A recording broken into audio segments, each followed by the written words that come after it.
government ya Kongo na wale wote na FDLR na Nyatura na MONUSCO. Sisi tunasema kwamba kila siku tunapenda amani, tunataka mazungumzo ya kweli. Ikibazo leta ya Kongo, FDLR, Nyatura na MONUSCO buri munsi tuvuga ko dukeneye amahoro na guverinoma ya Kongo, ariko irabyanga hanyuma igashikirwa na MONUSCO n'andi matsinda. Ntabwo dukuna intambara, ariko batuma twinjira mu ntambara kugira ngo twirinde. Kuvuga ko twica abasivile ni ibinyoma byambaye ubusa. FRDC, FDLR, MONUSCO n'imiryango itegamiye kuri leta bose bakorana kugira ngo badusiga imbyiro. Nta musi n'umwe twagiye kwica abaturage. Abo ni ababyeyi bacu n'abavandimwe bacu. Benshi mu basirikare bacu bava muri ako karere, ntibashobora kwica ababo. Nta musi n'umwe twishe naho yaba inkoko y'umuturage. Hakuna hata siku moja sisi M23 tuliwahi hata kuchinja kuku ya mwana ya inchi. Uwo yari umuvugizi wa M23 aho yamaganaga ibirego bya Loni bishinja uyu mutwe kuhonyora uburenganzira bwa muntu. Nibyo rero tugiye kurebera hamwe mu buryo burambuye. Niba utarakora subscribe, kora subscribe, kore no kunzogera iri ku ruhande kugira ngo utazajya ucikwa n'ibyiza byinshi tugenda tukugezaho. Twarabiyemeje, twarabihaye, kandi koko ntago tuzigera na rimwe tubatenguha.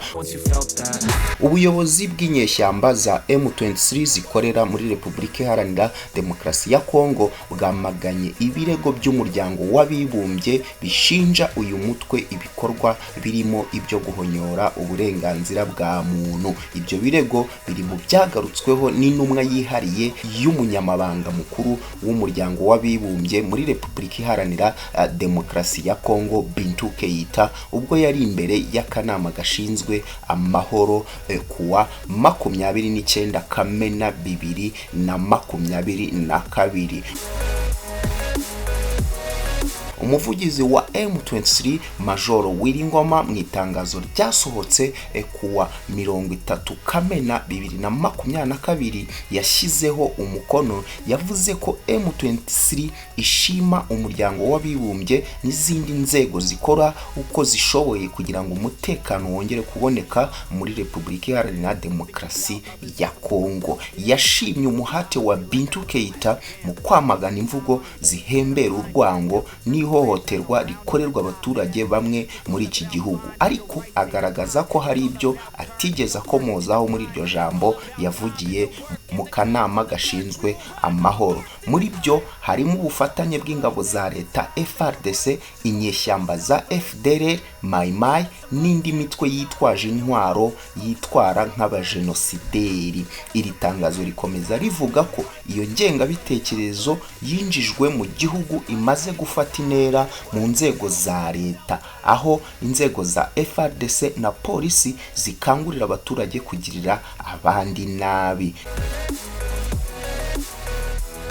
M23 kandi yahakanye ikirego cyo guhanura kajugujugu ya MONUSCO, ivuga ko Loni iri gutera urujijo kuwabigizemo uruhare nyuma y'iperereza yakoze ku birego bijyanye no guhonyora uburenganzira bwa muntu. M23 yasobanuye ko ikigamijwe ari ukugaragaza nabi uyu mutwe mu gihe ibikorwa byinshi by'ubwicanyi bikorwa n'ingabo za FARDC n'imitwe yitwaje intwaro ndetse n'ubutegetsi bwa Kongo bukaba bubifitemo uruhare. Itangazo rigira riti ingabo za M23 zitwara neza ku rugamba kandi zikubahiriza uburenganzira bwa muntu. Kubw'ibyo turamagana ibirego bidafite ishingiro M23 ishinjwa guhohotera uburenganzira bwa muntu. Kuva mu mwaka wa 2012 M23 ntiyigeze ishinjwa kubangamira uburenganzira bwa muntu, kandi MONUSCO ibizi neza ko itigeze igaba ibitero ku basivili cyangwa ngo igira abantu yirukana ku mpamvu izarizo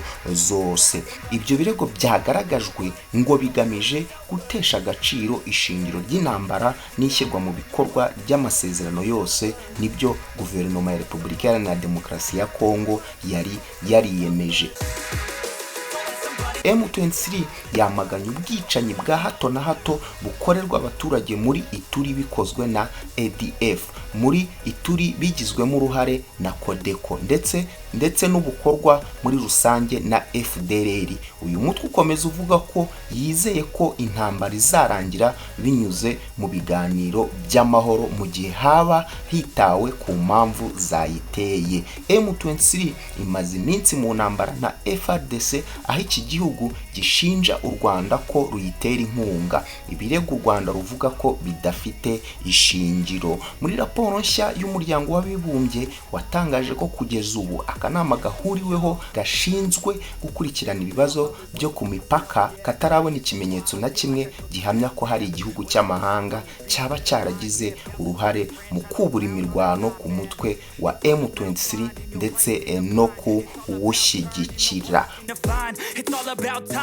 Mu gihe kandi M23 yo ivuga yuko itazigera irekura imijyi yafashe harimo umujyi wa Bunagana, ivuga yu mu gihe Felix Tshisekedi ataremera kumvikana nabo batazigera na rimwe bava muri iyo miji bafashe. Ese ibintu uribaza bizarangirira hehe mu gihe Kongo ikomeje gushinja u Rwanda kandi aba baturage bavuga ikinyarwanda bahoze muri Kongo ndetse bakaba bagize 5% y'abaturage bose baba muri kiriya gihugu cya Repubulika Iharanira Demokarasi ya Kongo. Reka twumve ibyo Majoro Willy Ngoma yavuze yuko atazigera na rimwe ava muri Kongo kugeza igihe bazapfira bose bagashiraho. Bwana, sisi ni Wakongomani, tunatoka ndani ya jeshi ya Kongo FARDC. Kama nasema tutoke tuende wapi? Sisi ni Wakongomani bwana, tuko ndani ya nchi yetu. Turi abanyekongo twavuye mu ngabo za Kongo, baravuga ngo tuve ku butaka bwa Kongo tuje hese kandi turi mu gihugu cyacu, nta handi tuja, tuzashingurwa mu gihugu cyacu Kongo. Turi abanyekongo, watatuzika ndani ya nchi yetu, hatuwezi enda fasi lolote bwana. Sisi ni Wakongomani bwana, sisi tumesimama kabisa imara. Hiyo ni kweli. Unajua tulifanya miaka 5 mlimani huko. Sisi ni jeshi kamilifu, jeshi letu ya M23. Ati ikigaragara nuko dukomeye, turi gisirikare gikomeye cyane, tumaze imyaka 5 mu shamba. Abasirikare benshi ba mama 23 baturutse mu gisirikare cy'igihugu FARDC bazi icyo gukora. Twakubise Rumangabo, Kibumba, Bunagana, Bugusu n'ahandi. Twafashe intwaro nyinshi muri FARDC, ntabwo ari inkunga twakuye mu yani mari. Leta ya Kongo izi uko abasirikare bayo bajugunye imbunda, bataye n'imbunda y'igifaru. Ubwo se nidutangira kuyikoresha bazavuga ngo twayikuye muri Eritrea cyangwa de combattre 50. Tutaitengeneza kesho, tutaitembeza, tutapika hiyo sila. Watasema ilitoka wapi? Nchi gani? Eritrea, ilitoka Mali. Aha, iki gihugu cya Repubulika Iharanira Demokarasi ya Kongo ni igihugu cyamunzwe na ruswa, aho umutungo w'umuryango wa Kabila wonyine ubarirwa biliyoni 10, hafi ingengo y'imari ya Repubulika Iharanira Demokarasi ya Kongo ku mwaka. Wakibaza se ibi bintu bizakemuka gute? Ese ibi bintu bizarangirira he by'abanyekongo bavuga ikinyarwanda baba ku butaka bwa Kongo?